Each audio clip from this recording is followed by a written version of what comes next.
Welcome to the Making of MidcoSN, our look back at the creation of Midco Sports Network and its first decade as a dedicated 24-hour sports channel. I'm Alex Heinert, and over the next 30 minutes, we're going to hear from some of the people who helped craft MidcoSN into what it is today, from a humble startup in Sioux Falls, South Dakota, to the Upper Midwest's leader in live sports coverage.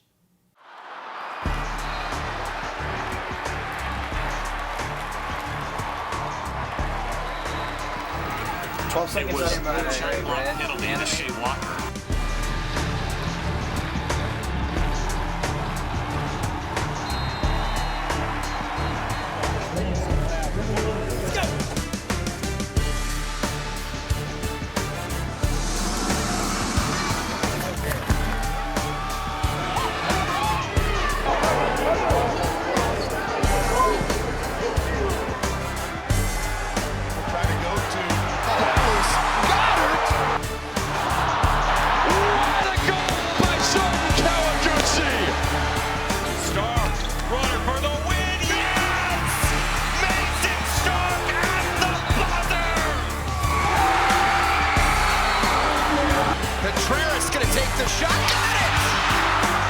Jenkins, under one, from half court to win it! Yes!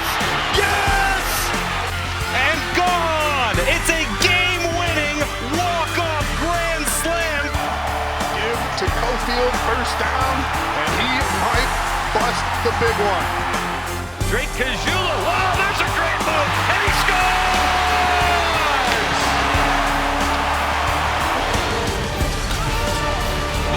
The poster from Mike Dom!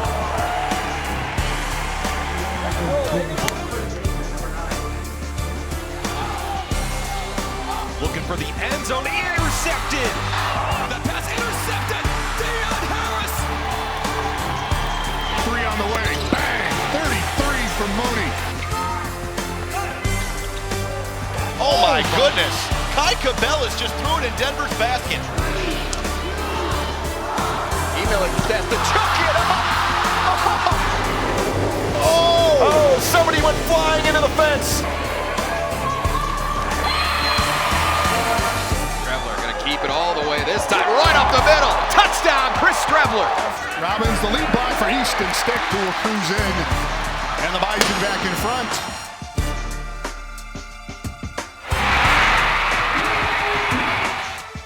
She'll take a shot, fire! Oh! 5 to play. Stewart, step back. Yes!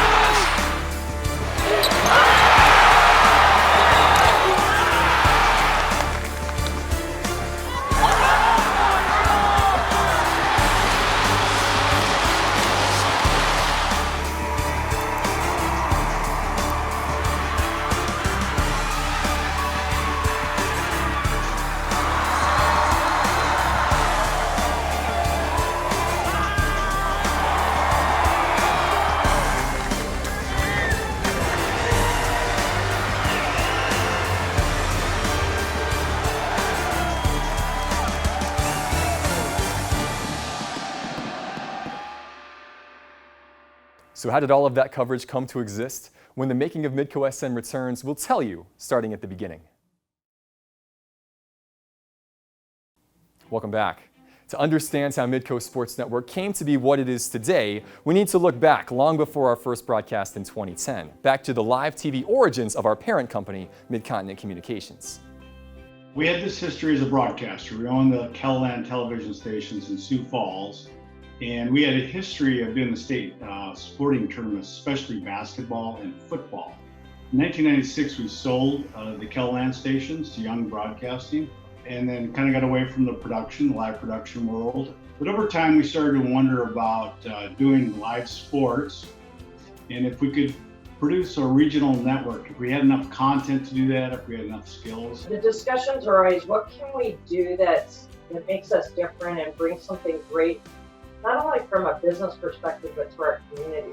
Clearly, we'd been in the TV business, so we saw the value of it. We liked the idea of kind of leveraging the talent that we had and bringing a product that we thought customers would enjoy. Well, let's dabble with this a little bit and see how it goes, see if we can even do this anymore, because it's been 10 years or so since the last time we've done a live sporting event, and that's how it started.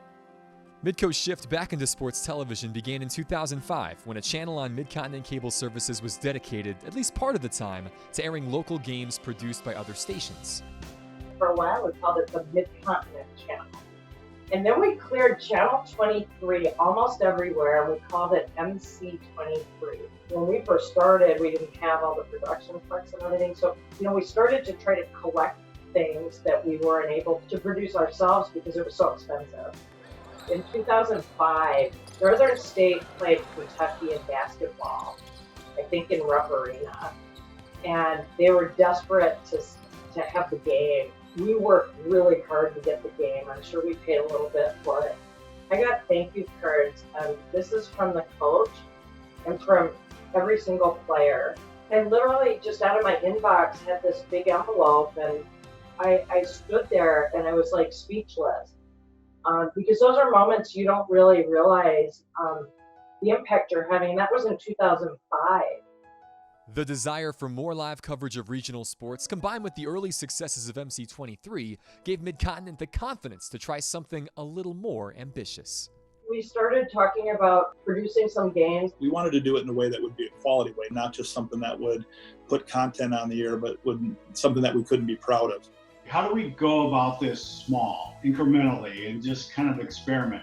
So what we did is we leased the production truck, and we worked with the University of South Dakota's athletic department. I did the first agreement with USD in 2007. I remember we got it done like 2 weeks before football started, so we did not have a lot of time to spare.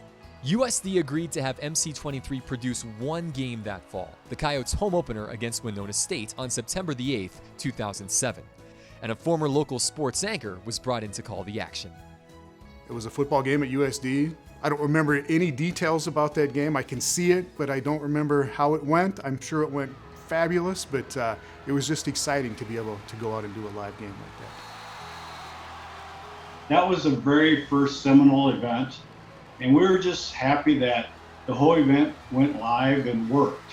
It wasn't an HD, obviously, but the production was as good as we have done at the network because we hired freelancers that had done previous work at TV stations, and our engineers were outstanding.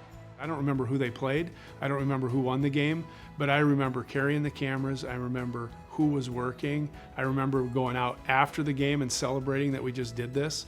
I remember those things because it was a camaraderie thing and the teamwork, and I think that message has really carried through for what we have now built up as a MidcoSN team and all the crew members that help us.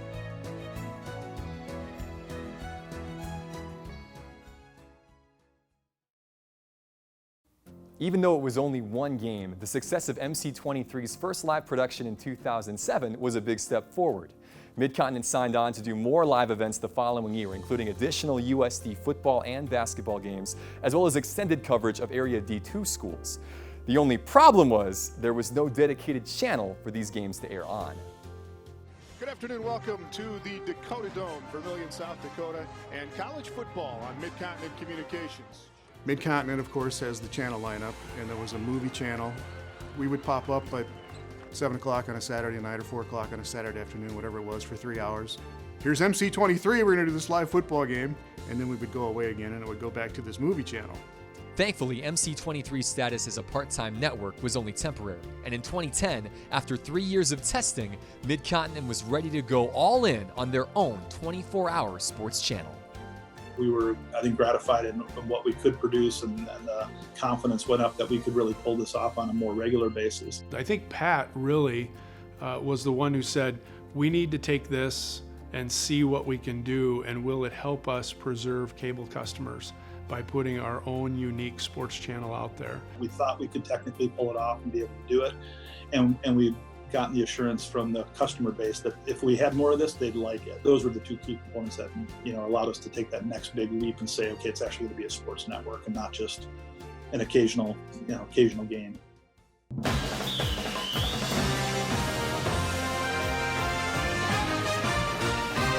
Midco Sports Network is going to be the regional home, the TV home of high school and college sports in North Dakota, South Dakota, and Minnesota. We want to get to a point where somebody is at home or they're thinking, is our game going to be on TV? And if it is it on Midco Sports Network? The proposed launch of MidcoSN was exciting, but even with Midco's full backing, everyone involved at the time knew that building up the network wouldn't happen overnight. In the beginning, it was me and 3 engineers sitting in a Midco building downtown and getting together and talking about what are we going to cover and how are we going to cover this, and there was nothing. We didn't have a production trailer. We kind of rigged up a little studio and it was basically a garage. We put up some mesh background and had an old table that came from one of our customer service locations, I think. So we were just kind of making things up. You had to make a commitment with, your dollars. This equipment it wasn't just laying around to be used, so we had to make a financial commitment to buy the equipment and to hire the staff. Midcontinent was behind it, and once they decided we want to make this go, it did move fast, where we hired producers and reporters and other on-air people and announcers and things like that, engineers, all the people we needed. When I came on board, we just got delivery of our trailer, Ike, that we call it, 48-foot Expando trailer. The day we bought it, it's like having your first child. It became, one of our team members. You're so grateful that the company would go out and spend whatever. I mean, these things are not cheap. To walk into that for the first time and see the gleaming, control panels and all that, and where these guys are going to produce these games from, it was big time.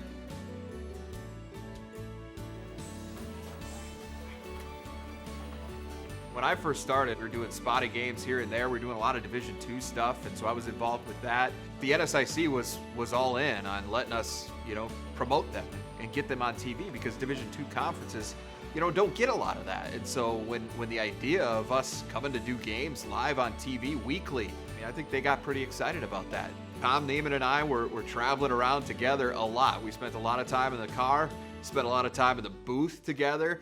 Remember going to Concordia, to St. Paul, I think about 2011 was one of the first tournaments we did live, and we did all the games, and we were there for like 14 hours straight, and I did this marathon coverage of the Northern Sun tournament. But it was fantastic because we got to do it, for one thing, and we could actually pull it off. That was a grind there. I mean, there was road trips. We were gone 4 or 5 days at a time. We had a ton of fun, but at the same time, I'm glad we grew to a point where we don't have to do that to make this thing work anymore. An expanded live schedule helped MidcoSN establish itself in the region, but there were still holes in the daily programming lineup that needed to be accounted for.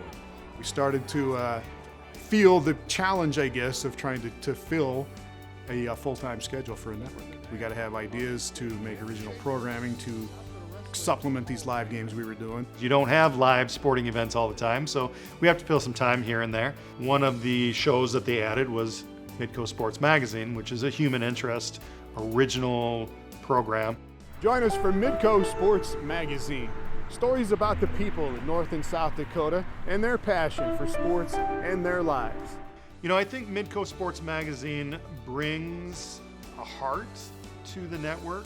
I'm not saying that, fans of live events don't get emotional, but, we're able to take a little bit of extra time and peel back some of the layers on athletes and coaches and fans. We've had a lot of great writers on that show, a lot of great contributors that have come up with fabulous ideas for stories, and then Josh has made them come to life, really. So that has been one of the jewels, I think, of the network, has been Midco Magazine. Producing a show centered around long-form storytelling proved to be the right call, as was getting more involved in the high school sports scene. Well, I just heard of this regional sports network that was starting, and the only thing I knew about them is that they really didn't cover high school sports, and that was the one thing I did cover. Next fall started up, and there we were doing varsity sports now. All right, Jason, you've been picking games all year. You've had people online picking along with you. How have you done? How have they done? Well, during the playoffs, I got 9 out of 10, or for the finals, actually, got 9 out of 10 right, but I got to give a shout out to the people that beat me. There were a couple people that went perfect. It's nothing like I've ever done before. They give you a blank slate for a half an hour. It changed a lot through those early years, and I'd hate to go back and watch a full half hour now of what we were doing 9 years ago, because we've come so far. The combination of original shows and live coverage resonated with the region's audience, and it soon became clear that MidcoSN was here to stay. By 2011, it had pretty much evolved. We'd gotten past the test phase, and it was all in at that time. People loved watching it, and so I think that kind of fueled the fire for let's do more. leading us up to 2012, which was really the breakthrough year.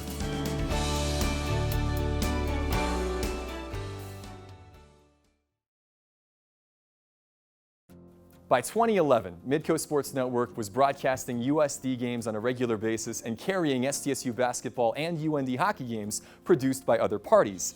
But there was still no official broadcast rights agreement between Midco and any of the newly transitioned D1 schools in North or South Dakota. That all changed, though, in June of 2012. 2012 was just what I call a signature summer in getting our 3 contracts with the South Dakota State, North Dakota, all 3 that year. These are our biggest schools, and so if we wanted to have credence as a network, we needed to be associated with our biggest schools as quickly as we could and as deeply as we could. And so when those deals were signed, that was a huge feather in the cap for MidcoSN. Illinois State and the University of South Dakota live on Midco Sports Network. Once we got USD involved, South Dakota State kind of came online. They were a little more reticent, I think, to jump on, and they were kind of worried about, how does this affect attendance at our games? The hardest part in conversations with the schools was really them trusting that it was okay to put games on TV. There's a lot of discussion back then about if we put it on TV, nobody's going to show up at the game. We tried to allay those fears, and eventually South Dakota State came on board, and then I'm an SDSU alum, so that was right where I wanted to be, was to do those games, and that has been a fabulous partnership ever since. Sumner keeping, touchdown Rabbits, Vince Benedetto. The same week the South Dakota Division I schools partnered with MidcoSN, so did another new D1 member based in Grand Forks. We had been carrying North Dakota hockey as a cable channel. We were carrying it and covering it. So when the bid came up, we took a hard look at it, and June 27th, I remember the date, was the day that we signed the contract. Myself and 2 other people were hired as the first 3 full-time staff members for Midco Sports Network here in Grand Forks, and that was in July, August of 2012, and the first games that we had to prepare for were already in August. Got the staff hired within, I think, about 30 days, maybe 40, which is unheard of in these times. It just had to go quickly. We had very little time to get ready. It was all so new for the Grand Forks location. They did not have any office space for us. So myself and the 2 other staff members had to set up shop in the conference room over at the customer service center. Football wasn't going to be a concern at North Dakota, but taking over that hockey contract, that created a little tension in the marketplace.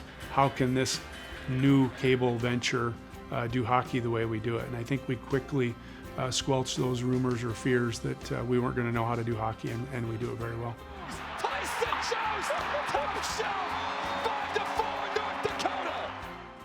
4 years later in 2016, North Dakota State would partner with MidcoSN as well. The addition of the Bison only strengthened the network's coverage of its biggest annual event, the Summit League Basketball Championships. The schools really helped us with the Summit League. And so when the Summit League decided to have their tournament in Sioux Falls, then it was just a natural, hey, we've got this little sports network over here that's pretty good at broadcasting games, we should talk to them. We wanted to make sure we got exposure for our student athletes as much as possible. And Midco came in, well, we're going to provide that for you. That proved to be the selling point for us. Once we got into the Summit League tournament, I think is really when it took off, and we kind of felt like we were big timers because it was a big time event, and we did whatever we could to make it as big time as we could. You want to talk about foundational events. I mean, for us, that's it. I mean, we talk about it all the time. That's our Super Bowl. That's our premier event. That's the jewel for us as far as live programming. The ratings were phenomenal to begin with, and they've gotten better ever since. It's been a win-win, and we're so thankful for it. When you look back at how we've grown as a network and how we've partnered with people and how it's evolved and worked out, maybe in ways we didn't know it was going to work out, Summit League Tournament is a perfect example of that opportunity and that partnership coming together and both sides being able to benefit from it.